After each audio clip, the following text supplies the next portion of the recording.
Learn anything. Hi everybody. நம்ம லைஃப்பில் நம்ம இப்படி நினச்சிருப்போம், இந்த பிஸ்னஸ் பண்ணலான்னு இருந்தேன், அதுக்குள்ளே அவன் பண்ணிட்டான். சார், இதை போன வருஷம் தான் யோசித்தேன், இப்போ இதோட மார்க்கெட் வேல்யூ இவ்வளோவா அப்படின்னு நம்மையே திட்டிருப்போம். ப்ரோ, எனக்கு எல்லாமே இருக்குது, ஆனால் வாய்ப்பு தான் ப்ரோ இல்லை. எனக்கு பிஸ்னஸ் பண்ணணும் இன்ட்ரெஸ்ட் இருக்குது, ஆனால் நான் யோசிக்கிறது எல்லாமே வேற ஒருத்தனை பண்ணிட்டு இருக்காங்க. நான் இப்போ பிஸ்னஸ் பண்ணால் எப்படி சக்ஸஸ் ஆகுறது?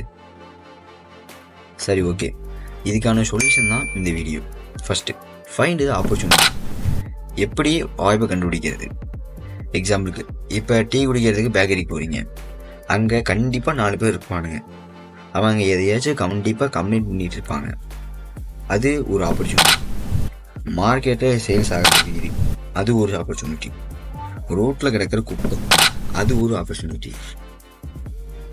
இன்டர்நெட்டில் அது சரியில்லை இது சரியில்லைன்னு சொல்கிற பூமர்ஸ், இவங்க எல்லாமே நமக்கு ஒரு ஆப்பர்ச்சுனிட்டி கண்டுபிடிச்சிருக்காங்க. ஸோ இது புரியலைன்னா இன்னும் சிம்பிளாகவே சொல்கிறேன். நான் இதை வெறுக்கிறேன், அந்த வெறுப்பை தொடச்சிருங்க, அங்கே ஒரு வாய்ப்பு. எனக்கு இது பிடிக்காத விஷயத்தை நீக்குங்க, அங்கேயும் ஒரு வாய்ப்பு. ஏன் இது இப்படி இருக்குது அப்படிங்கிற விஷயத்தை நீக்கினீங்கன்னா அங்கே ஒரு வாய்ப்பு. இது இப்படி இருந்தால் நல்லா இருக்கும்ல, இப்படி நிறைய பேர் நினைப்பாங்க. அதை நிறைவேற்றிங்கன்னா அங்கேயும் ஒரு வாய்ப்பு இருக்குது உங்களுக்கு. நம்மளை சுற்றி எங்கே குறை இருக்கோ அங்கே எல்லாமே ஒரு ஆப்பர்ச்சுனிட்டி இருக்குது. So think about it. Second, don't think big, normal think needed. என்னடா பெருசாக திங்க் பண்ண வேணாம்னு சொல்கிறாங்களே நினைக்காதீங்க. பெரிய யோசனைக்கு வெயிட் பண்ணாதீங்க. சாதாரணமான யோசனையை யூஸ் பண்ணி அதை பிரம்மாண்டமாக செய்யுங்க. எக்ஸாம்பிளுக்கு, ஃபியூ இயர்ஸ் பேக் செர்கே பின்னும் லேரி பேஜும் சுற்றி முற்றியும் பார்த்துட்டு யாஹூ, ஸ்னாப்பு, டக்கு எல்லாமே சர்ச் இன்ஜினாக இருக்குது, கூகுளுக்கு இங்கே இடம் இல்லை அப்படின்னு நினச்சிருந்தாங்கன்னா நல்ல வேலையாக அவங்க அப்படி நினைக்கல. அதனால் இப்போ அவங்க பெரிய இருக்காங்க. அவங்க இன்னும் பெரிய யோசனைக்கு வெயிட் பண்ணிட்டு இல்லை, இருக்கிற யோசனையை சிறப்பாக செஞ்சாங்க, அவ்வளோதான். எவ்வளோ வருஷம் சூப்பர் மார்க்கெட் இருந்து தான் இருந்துச்சு, ஆனால் வால்மார்ட் திறக்க அது ஒரு தடையாக இல்லை. பர்கர் எவ்வளோ வருஷம் இருந்து தான் இருந்துச்சு, ஆனால் மெக்டானல்ஸ் அதை திறக்க ஒரு தடையாக இல்லை.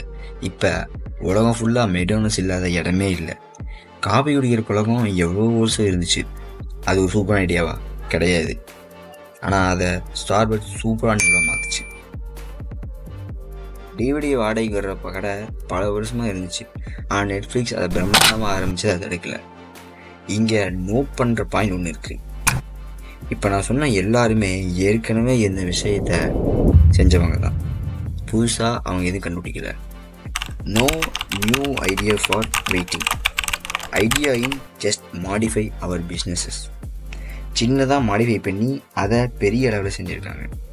ஸோ பிஸ்னஸ் கிரியேட் பண்ணுறதுக்கு தடையாக இருந்த 2 விஷயத்தை சொல்யூஷன் கிடச்சிச்சு. இனியும் நான் புது ஐடியா மட்டும்தான் செய்வேன், ஐயோ எனக்கு வாய்ப்பே இல்லை அப்படிங்கிற மைண்ட் செட்டோட தள்ளிவீங்க.